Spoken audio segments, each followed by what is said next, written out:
아멘. 그리스도의 마음을 품으라 라는 말씀의 제목으로 은혜 받는 시간 되시길 축복합니다. 아멘. 교회 하면 떠오르는 것이 무엇이 있을까요? 아마도 가장 먼저 떠오르는 것은 십자가일 것입니다. 한밤의 풍경을 볼 때면 건물 꼭대기에 빨간 불빛에 십자가를 쉽게 발견하게 되지요. 지금 우리는 이 십자가를 보면 별다른 거리낌이 없습니다. 하지만 2000년 전 이 십자가는 지금 우리의 느낌과 아주 달랐습니다.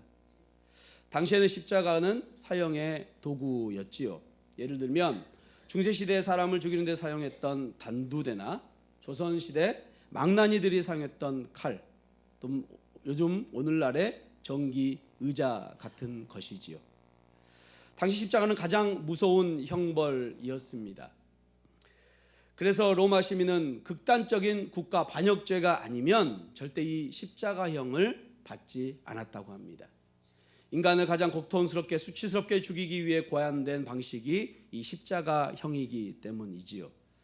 미국 의학협회지에 따르면 십자가 처형을 당한 죄수들이 경험하는 고통을 설명했는데 이렇게 설명했습니다. 결과적으로 한 번 숨을 쉬려고 할 때마다 그 고통과 피곤함이 심해져 마침내 기절하게 된다. 어떤 경우에는 십자가에 달린 사람이 며칠 동안 거기에서 질식한 상태로 죽지 않고 살아 있었다고 합니다. 게다가 십자가에 매달려 있으면 까마귀나 새들이 달려들어서 머리를 쪼고 눈을 쪼고 피부를 쪼았다고 하지요. 이렇게 십자가는 인간이 겪을 수 있는 육체적, 정신적, 영적인 고통의 결정체입니다. 그런데 왜 이 고통의 십자가가 교회의 상징이 되었을까요? 그 십자가의 길의 역사적인 시작은 2000년 전 바로 오늘이었습니다. 예수님께서 예루살렘으로 입성하기 시작한 그때였죠. 입성하실 때 많은 사람들이 종려나무의 가지를 흔들며 예수님을 환영했습니다. 이를 기념하기에 오늘 종려주일로 지키고 있지요. 그런데 우리는 환영을 받으면서 입성한 그 결과를 너무나 잘 알고 있습니다. 고난을 받으시고 십자가에 돌아가시고 부활하셨습니다. 죽음이 없으면 부활이 없기에 결과적으로 예수님은 죽기 위해 예루살렘에 들어가신 것입니다. 십자가를 지시기 위해 입성하신 것이지요. 여기서 다시 한번 의문이 생깁니다. 도대체 십자가가 무엇이기에 그렇게 하신 것일까? 왜 십자가가 교회의 상징입니까와 동일한 질문입니다. 그 이유는 예수님께서 이 십자가의 죽음으로 말미암아 인류를 향한 사랑과 구원을 이루셨기 때문입니다. 할렐루야. 그렇다면 왜 예수님이 지신 이 십자가가 우리에 대한 사랑이 되는 것입니까? 왜 꼭 십자가여야만 합니까? 꼭 예수님이 십자가를 져야만 했습니까? 다른 사람이 다른 방법을 해결할 수는 없었을 것일까요? 무엇보다 십자가를 지시는 예수님의 희생은 어떤 희생이었을까요? 오늘 말씀을 통하여 이 질문에 예수님의 십자가를 더욱 깊이 묵상하는 시간 되시길 축복합니다. 5절 말씀입니다. 너희 안에 이 마음을 품으라 곧 그리스도 예수의 마음이니. 아멘. 사도 바울은 지금 로마 감옥에 있습니다. 로마 감옥에서 빌립보 교회 성도들에게 편지를 쓰고 있지요. 바울은 하나님께서 빌립보 성도들에게 기대하시는 자세가 있음을 말하고 있습니다. 바로 주님이 품으셨던 그 마음이지요. 주님이 이 땅에 오셔서 우리를 위해 사시고 돌아가셨을 때 갖고 계셨던 삶의 방식과 자세, 하늘의 영광을 버리고 이 땅에 내려오실 때 주님이 가지셨던 마음의 자세와 중심을 본받고 가슴에 품고 교회를 세워가라는 것입니다. 이 말씀은 오늘날 우리에게도 동일하게 적용됩니다. 교회는 세상의 공동체와 구별되는데 그 안에 예수의 마음을 풍성하게 품은 사람들이 많이 나와야 교회가 교회다워지는 것입니다.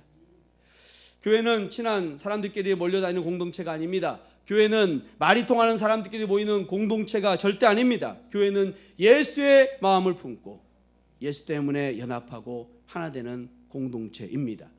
그런 교회가 우리 교회가 될 줄로 축복합니다. 그렇다면 예수님의 마음이란 어떤 마음일까요? 이를 위해 먼저 예수님이 누구신지에 대해서 알아봐야 합니다. 6절입니다. 그는 근본 하나님의 본체시나 하나님과 동등됨을 취할 것으로 여기지 아니하시고. 아멘. 예수님은 그리스도이십니다. 그리스도는 기름 부음 받은 자란 의미를 가지는 메시아라는 뜻이지요. 특별히 성경은 그리스도께서 근본 하나님의 본체시다라고 말씀하고 있습니다. 여기서 근본은 시간적 요소가 강조되는 단어이지요. 시간적 요소를 강조해서 다시 한번 번역하면 원래부터, 처음부터, 영원 전부터라고 번역할 수 있습니다. 예수님은 처음부터 하나님의 본체셨습니다. 본체는 굉장히 중요한 단어 중 하나입니다. 본체는 사물을 사물되게 만드는 본질이기 때문이죠. 어떤 사물이 있을 때 그 사물을 그렇게 부를 수 있는 본질이 되는 요소가 본체이죠. 저것은 돌이고 이것은 나무다라고 할 때 나무를 나무되게, 돌을 돌되게 만드는 그 에센스의 본체를 뜻하는 것입니다. 예수님은 모든 시간이 시작되기 전부터 하나님이 하나님 되시게 하는 본질이셨다는 것입니다. 다시 말해서 예수님은 영원 전부터 하나님이신 줄로 믿습니다. 하나님 자신이셨지만 성부 하나님과 구별되는 성자이시기 때문에 본체라고 부르고 있는 것입니다. 영광에 있어서는 본질에 있어서나 능력에 있어서나 권위에 있어서나 아무런 차이가 없으신 하나님 자신이신데, 아버지가 계시고 아들이 하나님이 계시기 때문에 구별되는 측면에서 본체라고 부르는 것입니다. 예수님은 하나님과 똑같은 본질을 가지신 아들 하나님이십니다. 성경은 그분이 100% 하나님이심을 증명하고 있습니다. 지금도 예수님께서는 이 세상을 다스리고 계신 줄을 믿습니다. 예수님은 하나님이십니다. 만약 우리가 십자가에 못 박히신 예수 그리스도께서 하나님이라는 사실을 알지 못한다면 십자가 앞에서 흘리는 우리의 눈물은 그저 선한 사람에게 흘리는 그 눈물에 지나지 않는 것이죠. 그저 고통받는 사람들을 위해서 자기 목숨을 버리는 의로운 사람을 향해 흘리는 눈물에 지나지 않는다는 사실입니다.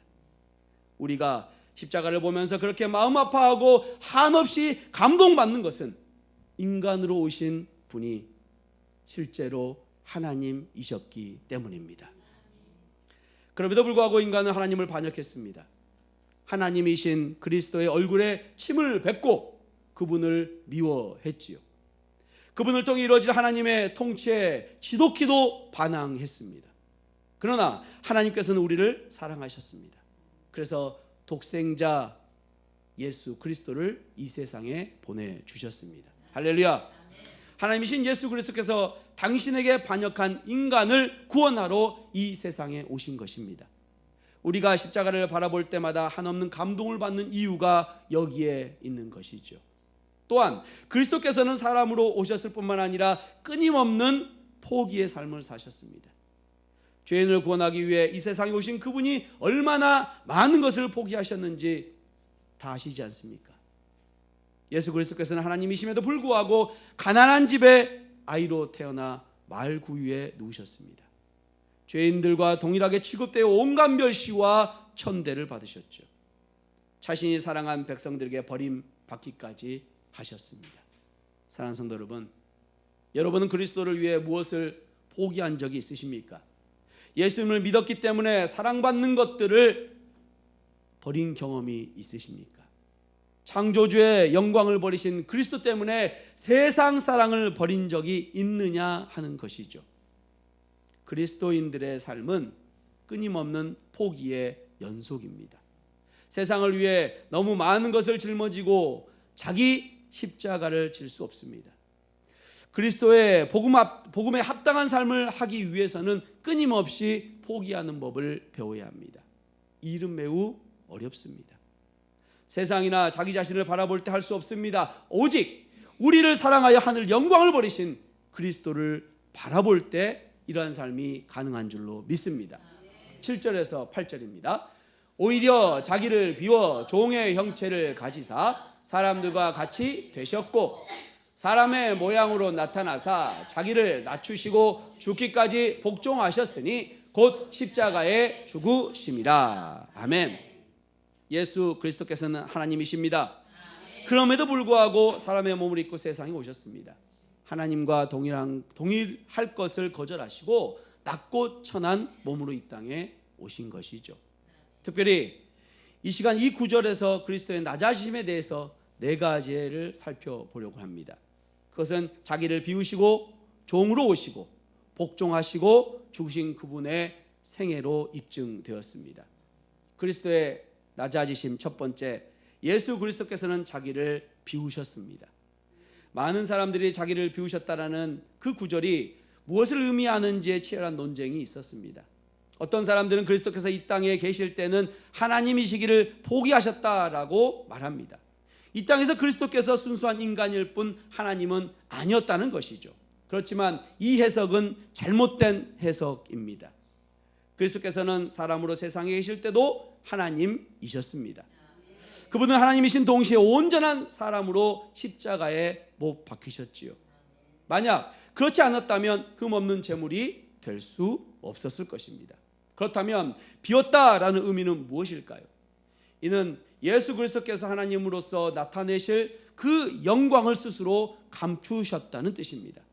그분은 여전히 하나님이셨지만 종의 형체를 입으신 동안은 하나님 아버지보다 못하신 분이시기로 자처하셨습니다. 신성을 인성 아래 감추신 것이죠. 예수 그리스도께서는 자기를 비우셨을 뿐 아니라 사람들과 같은 모양이 되셨습니다. 모양만 같아진 것이 아니라 사람들이 경험하는 모든 아픔과 쓰라림, 연약함과 고통을 경험하셨지요. 안 잡수시면 시장하셨고, 많이 걸으면 피곤하셨고, 죄는 없으시지만 죄 있는 사람처럼 세례를 받으셨습니다. 한 번의 기도로 수천 명을 먹이실 수도 있는 분이 기적에 의지하는 대신 일용할 양식을 위해 매일 기도하셨습니다. 하나님이신 그분께서 우리와 같은 사람의 모습이 되신 뜻은 우리를 모두 알 수 없습니다.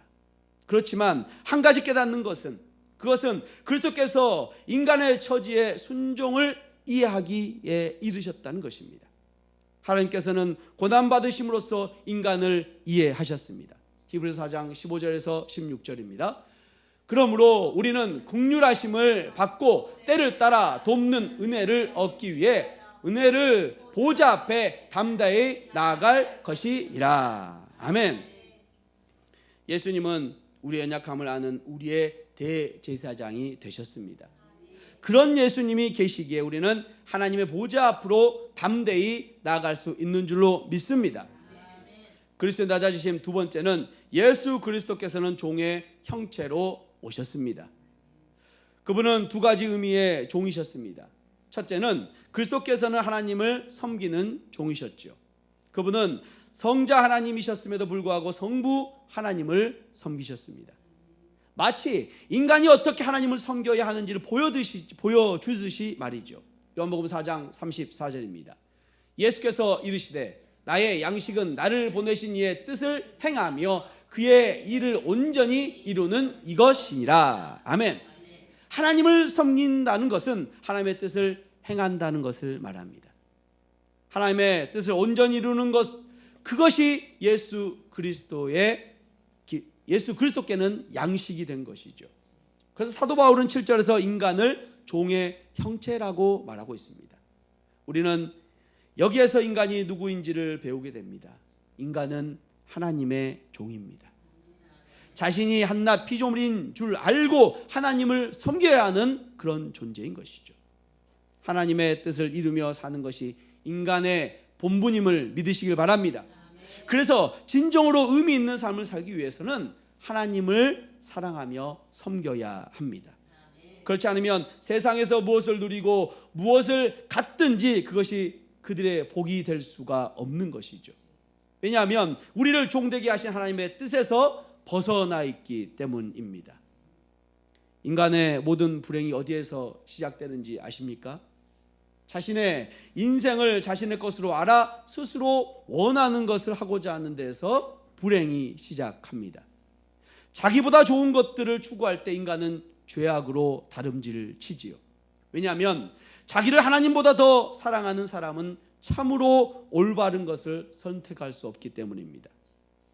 그때 하나님과의 관계는 깨지고 다른 사람들과의 관계도 상처와 고통으로 일그러지고 맙니다.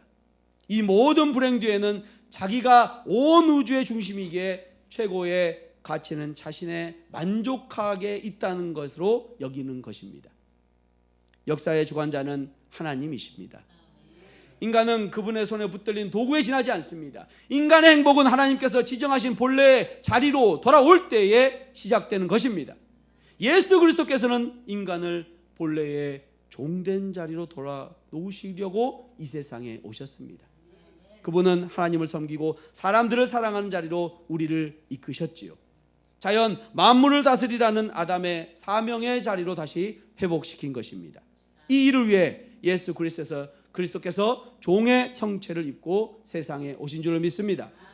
둘째로 그리스도께서는 인간을 섬기는 종이셨습니다. 그분은 하나님을 섬기는 생애를 완성하기 위해 인간을 섬기셨지요. 예수님은 단지 명칭만 종으로 오신 것이 아닙니다. 멸시받고 천한 일을 하시기를 자처하셨습니다. 그리고 마지막으로 자신을 대속물로 주시기 위해서 오셨지요. 마태복음 20장 28절입니다. 인자가 온 것은 섬김을 받으려 함이 아니라 도리어 섬기려 하고 자기 목숨을 많은 사람의 대속물로 주려 함이니라. 아멘. 예수 그리스도께서 고통 가운데 있는 사람들을 찾아 그들의 아픈 곳을 만지시고 고통 가운데 있는 영혼을 치료하셨습니다. 배가 고픈 사람들에게 먹을 것을 주시고 그들의 영혼의 굶주림을 명쾌하시기 위해 하나님 나라의 도를 가르치셨습니다. 주무실 시간을 쪼개 사람들을 섬기시고 피곤을 무릅쓰고 이 동네 저 동네 다니며 하나님의 말씀을 전파하셨습니다. 여러분은 제자들의 발을 씻기기 위해 허리를 숙이신 예수님을 기억하실 것입니다. 요한복음 13장 14절 15절입니다. 내가 주와 또는 선생이 되어 너희 발을 씻었으니 너희도 주로 서로 발을 씻어 주는 것이 옳으니라. 내가 너희에게 행한 것 같이 너희도 행하게 하려 하여 본을 보였노라. 아멘. 그런 일은 종 중에서 가장 천한 종이 하는 일이 바로 발을 씻기는 일이었지요. 그런데 그리스도께서는 그 일을 자처하셨습니다. 그렇게 남을 섬기는 사람이 되라고 본을 보이신 것입니다. 그리스도께서는 우리를 섬기며 사셨습니다. 이제 우리가 그분처럼 섬기며 살아야 될 때입니다. 예수 그리스도께서 세상에 계셨더라면 사셨을 그 삶을 살아야 한다는 것이죠. 우리는 보이지 않는 하나님을 섬기는 것이 보이는 사람들을 섬기는 것으로 나타남을 기억해야 합니다. 사람들을 위해 기도할 뿐만 아니라 실제적으로 그들의 필요를 채워줘야 합니다. 배고픈 사람들에게 먹을 것을 주고 외로운 사람들에게 친구가 되어줘야 하죠. 자신은 낮추고 다른 사람은 높여야 합니다. 그들을 섬기는데 하나님께서 주신 좋은 것들을 사용하는 것, 그리스도께서 이 일에 먼저 본을 보이셨습니다. 할렐루야. 그리스도 낮아주심 세 번째는 예수 그리스도께서는 복종하는 생애를 사셨습니다.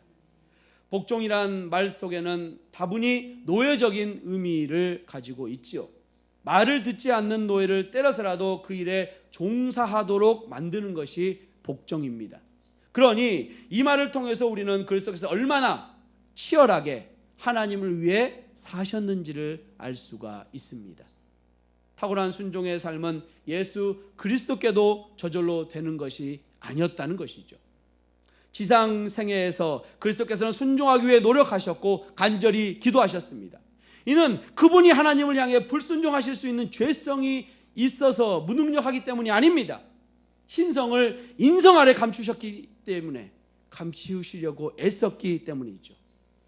이러한 태도는 십자가를 피하게 해달라는 겟셋만의 기도에서 너무나 잘 드러납니다. 마태복음 26장 39절입니다. 조금 나아가사 얼굴을 땅에 대시고 엎드려 기도하여 이르시되 내 아버지여 만일 할만하시거든 이 잔을 내게서 지나가게 하옵소서. 그러나 나의 원대로 마시옵고 아버지의 원대로 하옵소서 하시고. 아멘. 예수 그리스도께도 힘든 일이 있었습니다.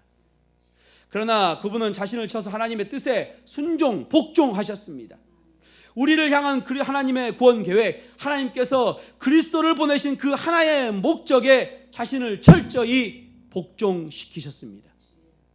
이 세상에서 아버지 하나님의 뜻이 이루어지는 것이 그분께는 무엇보다 기쁨이었기 때문이죠. 신자의 삶은 순종을 넘어 복종이어야 합니다. 신자는 순간순간 낮아지기를 거부하는 자신과 싸워 더 낮은 법을 배워야 합니다. 하나님의 뜻을 위해 낮아져야죠. 여러분은 하나님의 뜻에 복종하고 계십니까? 죄 없으신 그리스도께서도 하나님 말씀에 복종하기 위해 힘을 쓰셨는데, 그렇다면 죄 많은 우리는 얼마나 더 많이 자신과 싸워야 할까요? 우리는 날마다 옛자아를 미워하고 하나님 말씀을 떠나려는 생각과 의지를 붙들어야 합니다. 고린도전서 15장 31절입니다. 형제들아, 내가 그리스도 예수 우리 주 안에서 가진 바 너희에 대한 나의 자랑을 두고 단언하노니 나는 날마다 죽노라. 아멘. 나는 날마다 죽노라는 바울의 고백이지요. 혹여나 그 삶이 고통스럽게 느껴질 때마다 그리스도께서 어떻게 낮아지셨는지를 생각하시길 바랍니다.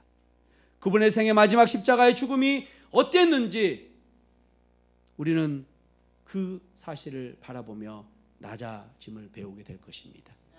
끝으로 그리스도의 낮아짐, 네 번째는 예수 그리스도의 생애는 죽기까지의 생애였습니다. 우리도 주님을 섬기다 한계를 느낄 때가 있죠. 때로는 커다란 어려움을 만나게 됩니다. 그때 그리스도를 생각하십시오. 그분은 죽기까지 복종하셨습니다. 말로만 그렇게 하신 것이 아니라 실제로 그런 삶을 사셨습니다. 주님께서는 기도하실 때도, 섬길 때도, 사랑하실 때도 그렇게 하셨습니다. 우리가 귀한 직분을 받았으면서 충성하지 못한 이유가 무엇입니까? 일사각오의 신앙이 없기 때문이죠. 각 사람에게는 하나님께서 맡겨준 사명이 있는데 은혜를 따라 맡겨주신 직분입니다. 각 사람이 자신에게 맡겨준 것을 붙들고 죽기까지 사명을 감당한다면 교회는 얼마나 영광스러워질까요? 세상은 얼마나 아름답게 변하겠습니까? 우리는 죽기까지 복종하신 예수 그리스도를 본받아야 합니다. 주님께서 어떻게 죽으셨는지 알기에 주님의 뜻을 이루며 살려는 마음을 품어야 합니다. 그때 죽을 각오로 주님을 섬기게 될 줄로 믿습니다. 예수 그리스도께서는 죽기까지 복종하실 뿐만 아니라 실제로 죽으셨습니다. 만약 그리스도께서 결정적인 순간에 죽기를 거절하셨다면 하나님의 뜻과 계획은 성취되지 않았을 것입니다. 그러나 그분은 마지막 순간까지 일관된 태도로 순종하셨습니다. 모든 사람들을 사랑으로 섬겼던 것만 죄인들 중 하나로 취급되어 온갖 조롱과 멸시 수치 속에서도 죽어가셨습니다. 그리스도께서 십자가에서 이루신 구원이 얼마나 큰지 생각해 보시기 바랍니다. 그분이 죽으심으로써 이루신 구원에 평범하게 여기는 것이 신자의 타락입니다. 예수께서 우리를 위해 당하신 고난과 죽음은 언제나 우리에게 감격할 이유가 되어야 합니다. 그래서 평생을 예수 그리스도를 위해 살아온 바울은 그 벅찬 감격을 이렇게 고백합니다. 디모데전서 1장 15절입니다. 믿보다 모든 사람이 받을 만한 이 말이여, 그리스도 예수께서 죄인을 구원하시려고 세상에 임하셨다 하였도다. 죄인 중에 내가 괴수니라. 아멘. 사랑하는 성도 여러분, 예수 그리스도의 마음을 발견하셨습니까? 그것은 자기를 비우고 종으로 오시고 복종하시고 죽으신 그분의 생애로 입증되었습니다. 철저히 자기를 부인하는 삶을 사셨지요. 100% 하나님이신 예수님께서 그의 신성을 인성 아래 감추기 위해 부단히 낮아지신 것입니다. 그 결정체가 바로 십자가입니다. 무엇보다 예수님이 지신 십자가는 하나님 사랑의 결정체이지요. 아무런 죄 없으신 예수님께서 죄밖에 없는 우리를 위해 희생하셨기 때문입니다. 그래서 교회의 상징은 십자가입니다. 한 사람의 그리스도인으로서 우리에게 마지막 소원이 있다면 그것은 그 십자가의 구원의 감격에 속해 사는 것일 것입니다. 세월이 많이 흐를수록, 인생의 날수가 더할수록, 나이가 많이 들수록 어린아이처럼 피 묻은 십자가의 은혜를 그 감격으로 사는 사람 말입니다. 주님을 떠나서는 살 수 없는 사람이 되는 것입니다. 그러므로 모든 허위, 거짓을 벗어버리고 그리스도의 십자가 앞에 서시길 바랍니다. 세상을 사랑하기 좋아하는 우리를 향해 십자가가 무엇을 말하는지 귀 기울이시기 바랍니다. 무엇보다 그 길을 따라감에 있어서 우리는 우리 자신을 부인해야 합니다.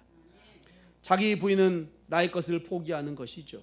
여러분은 여러분을 무엇을 포기하고 계십니까? 아니면 자신의 것을 놓지 못하고 붙들고 계시진 않습니까?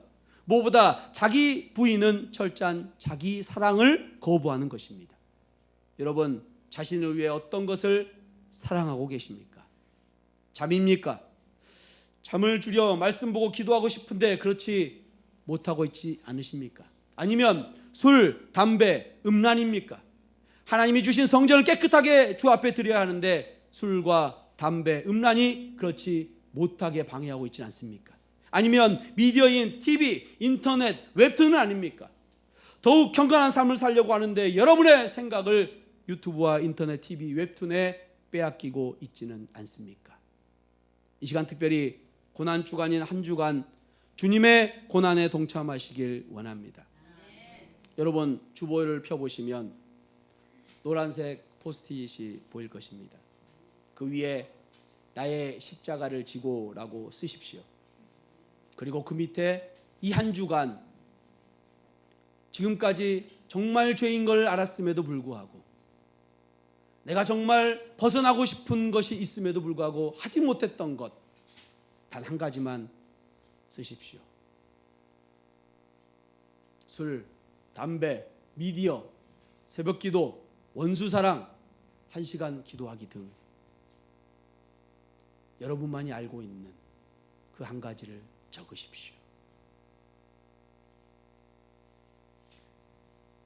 여러분을 하여금 자기 사랑을 하게 하는 그 한 가지를 적어내십시오.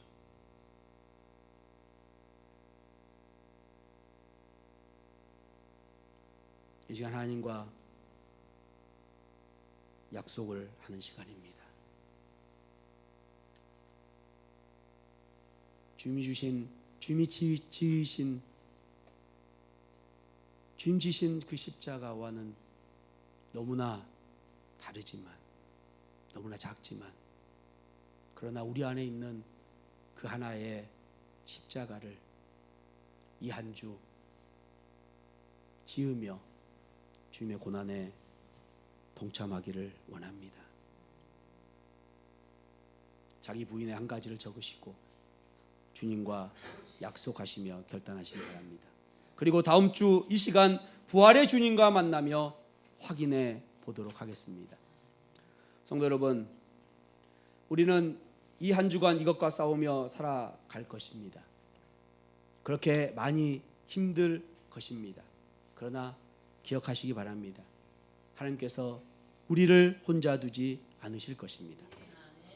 히브리서 4장 15절 16절 말씀입니다. 함께 합니다. 우리에게 있는 대제사장은 우리의 연약함을 동정하지 못하시리가 아니요 모든 일에 우리와 똑같이 시험을 받으신 이로되 죄는 없으시니라. 그러므로 우리는 긍휼하심을 받고 때를 따라 돕는 은혜를 얻기 위하여 은혜의 보좌 앞에 담대히 나아갈 것이니라. 아멘. 주님은 우리의 연약함을 다 아십니다.